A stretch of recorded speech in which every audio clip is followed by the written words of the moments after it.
Serious question now. If a college says they're need blind, why do they need to ask you if you need financial aid? Because I asked this question to admissions officers a few times, and every time I've asked it, they always told me that the answer is enrollment management.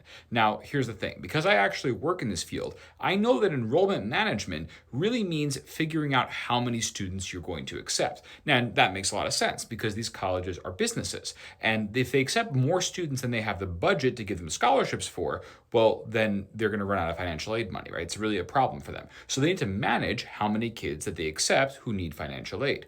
But at the same time, doesn't that mean that they can't really be need blind? Because if you're limiting how many kids you accept who do need financial aid, but you don't have a limit on how many kids you accept who don't need financial aid, that's an inherent advantage for the kids who don't need financial aid. So you're not really need blind, you're more like need curious, right? Because that's actually what's happening at these colleges. What they're doing is they're categorizing students into two buckets. They're saying there are some students who do need financial aid, and we're going to limit those. There's a set number of them we can accept. And we're not going to ask you about what exactly your family makes. We're just going to take our best guess. But then the other students who don't need any help at all, we'll just take as many of them as we want, right? Because it doesn't cost us anything. They're paying full tuition. And that's why need blind colleges are really not need blind. And if you can afford to pay the full price for a college, but only if you can afford it, it is an advantage to check that you don't need financial aid during the admissions process.